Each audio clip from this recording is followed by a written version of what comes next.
जहां सर्दी, जुकाम, खांसी, बुखार, ये सारे न जाने क्या क्या होता है, ये मामले बढ़ जाते हैं।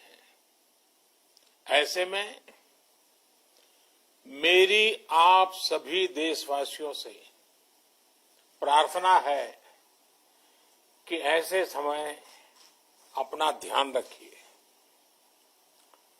साथियों, ये बात सही है कि अगर कोरोना से होने वाली मृत्यु दर को देखें तो दुनिया के अनेक देशों की तुलना में भारत संभली हुई स्थिति में है। समय पर किए गए लॉकडाउन और अन्य फैसलों ने भारत में लाखों लोगों का जीवन बचाया है, लेकिन हम ये भी देख रहे हैं कि जब से देश में अनलॉक 1 हुआ है, व्यक्तिगत और सामाजिक व्यवहार में लापरवाही जरा बढ़ती ही चली जा रही है। पहले हम मास्क को लेकर, 2 गज की दूरी को लेकर 20 सेकंड तक दिन में कई बार हाथ धोने को लेकर बहुत सतर्क थे, लेकिन आज जब हमें ज्यादा सतर्कता की जरूरत है तो लापरवाही बढ़ना बहुत ही चिंता का कारण है। साथियों, लॉकडाउन के दौरान बहुत गंभीरता से नियमों का पालन किया गया था। अब सरकारों को, स्थानीय निकाय की संस्थाओं को, देश के नागरिकों को फिर से उसी तरह की सतर्कता दिखाने की जरूरत है। विशेषकर कंटेनमेंट जोन्स, उस पर तो हमें बहुत ध्यान देना होगा। जो भी लोग नियमों का पालन नहीं कर रहे हैं, हमें उन्हें टोकना होगा, रोकना होगा और समझाना भी होगा। अभी आपने खबरों में देखा होगा, एक देश के प्रधानमंत्री पर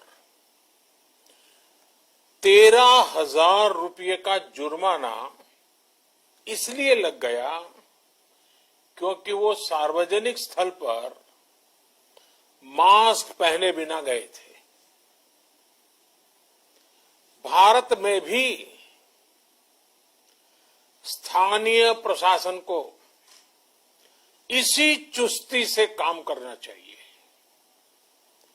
ये 130 करोड़ देशवासियों के जीवन की रक्षा करने का अभियान है। भारत में गांव का प्रधान हो या देश का प्रधानमंत्री, कोई भी नियमों से ऊपर नहीं है। साथियों, लॉकडाउन के दौरान देश की सर्वोच्च प्राथमिकता रही ऐसी स्थिति न आए कि किसी गरीब के घर में चूल्हा न जले। केंद्र सरकार हो, राज्य सरकारें हो, सिविल सोसाइटी के लोग हों, सभी ने पूरा प्रयास किया कि इतने बड़े देश में हमारा कोई गरीब भाई बहन भूखा न सोए। देश हो या व्यक्ति, समय पर फैसले लेने से, संवेदनशीलता से फैसले लेने से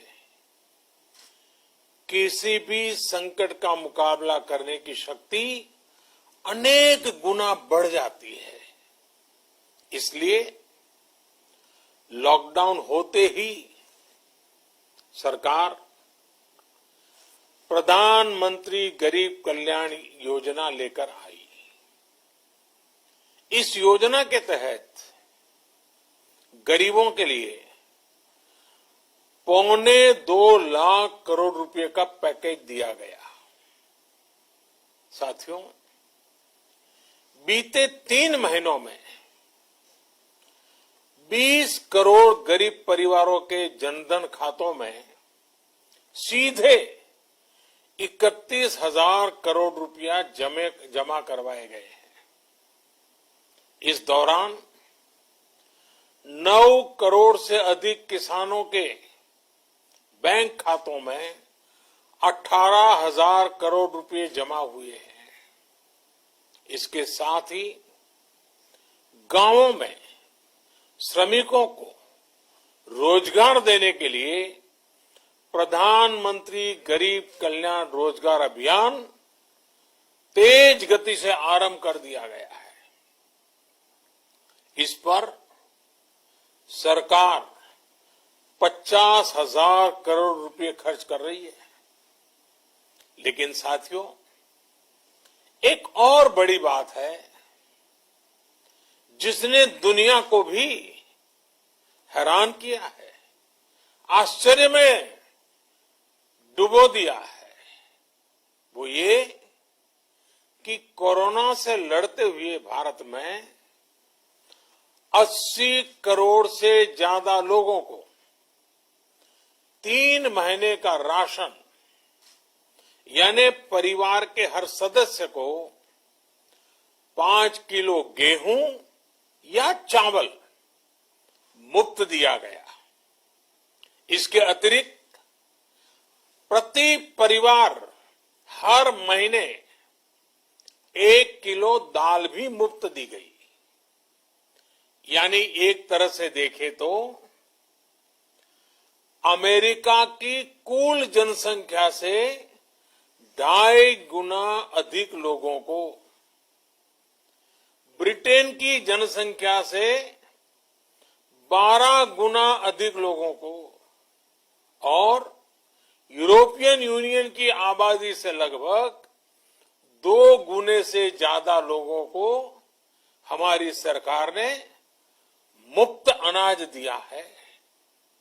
साथियों, आज मैं इसी से जुड़ी एक महत्वपूर्ण घोषणा करने जा रहा हूं। साथियों, हमारे यहां वर्षा ऋतु के दौरान और उसके बाद मुख्य तौर पर कृषि क्षेत्र में, एग्रीकल्चर सेक्टर में ही ज्यादा काम होता है। अन्य दूसरे सेक्टरों में थोड़ी सुस्ती रहती है। जुलाई से धीरे धीरे त्योहारों का भी माहौल बनने लगता है।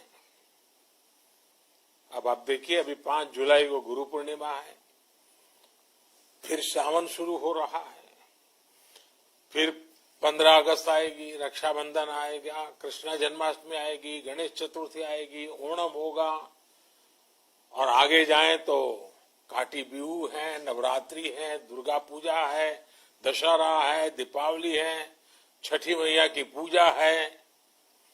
त्योहारों का ये समय जरूरतें भी बढ़ाता है, खर्च भी बढ़ाता है। इन सभी बातों को ध्यान में रखते हुए ये फैसला लिया गया है कि प्रधानमंत्री गरीब कल्याण अन्न योजना का विस्तार अब दिवाली और छठ पूजा तक, यानी नवंबर महीने के आखिर तक कर दिया जाएगा। यानी 80 करोड़ लोगों को मुफ्त अनाज देने वाली ये योजना अब जुलाई अगस्त, सितंबर, अक्टूबर, नवंबर में भी लागू रहेगी। सरकार द्वारा इन 5 महीनों के लिए 80 करोड़ से ज्यादा गरीब भाई बहनों को हर महीने परिवार के हर सदस्य को 5 किलो गेहूं या 5 किलो चावल मुफ्त मुहैया कराया जाएगा और साथ ही प्रत्येक परिवार को हर महीने 1 किलो चना भी मुफ्त दिया जाएगा। साथियों, प्रधानमंत्री गरीब कल्याण अन्न योजना के इस विस्तार में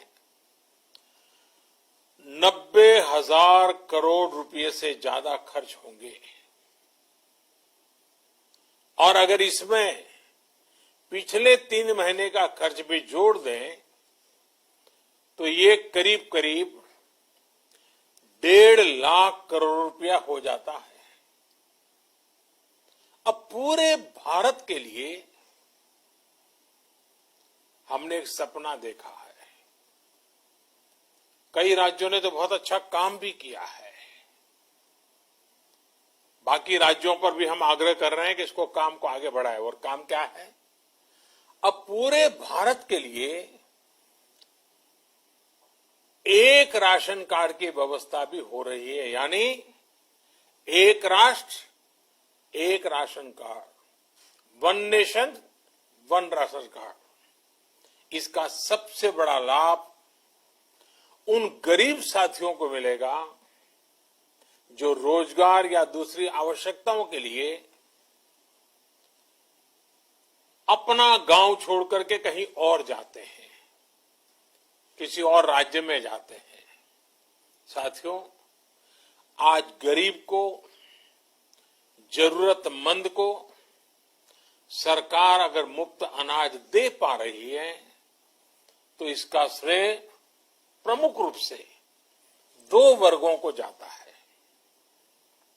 पहला, हमारे देश के मेहनती किसान, हमारे अन्नदाता, और दूसरा हमारे देश के ईमानदार टैक्स पेयर। आपका परिश्रम, आपका समर्पण ही जिसकी वजह से देश ये मदद कर पा रहा है। आपने देश का अन्न भंडार भरा है, इसलिए आज गरीब का, श्रमिक का चूल्हा जल रहा है। आपने ईमानदारी से टैक्स भरा है, अपना दायित्व निभाया है, इसलिए आज देश का गरीब इतने बड़े संकट से मुकाबला कर पा रहा है। मैं आज हर गरीब के साथ ही देश के हर किसान, हर टैक्स पेयर का हृदय से बहुत बहुत अभिनंदन करता हूं, उन्हें नमन करता हूं। साथियों, आने वाले समय में हम अपने प्रयासों को और तेज करेंगे। हम गरीब, पीड़ित, शोषित, वंचित हर किसी को सशक्त करने के लिए निरंतर काम करेंगे। हम सारी एहतियात बरतते हुए इकोनॉमिक एक्टिविटीज को और आगे बढ़ाएंगे। हम आत्मनिर्भर भारत के लिए दिन रात एक करेंगे। हम सब लोकल के लिए वोकल होंगे। इसी संकल्प के साथ हम 130 करोड़ देशवासियों को मिलजुल करके संकल्प के साथ काम भी करना है, आगे भी बढ़ना है। फिर से एक बार मैं आप सबसे प्रार्थना करता हूं, आपके लिए भी प्रार्थना करता हूं, आपसे आग्रह भी करता हूं, आप सभी स्वस्थ रहिए, 2 गज की दूरी का पालन करते रहिए, गमछा, फेस कवर, मास्क ये हमेशा उपयोग कीजिए, कोई लापरवाही मत बरतिए। इसी आग्रह, इसी कामना के साथ मैं आप सभी को बहुत बहुत शुभकामनाएं देता हूं।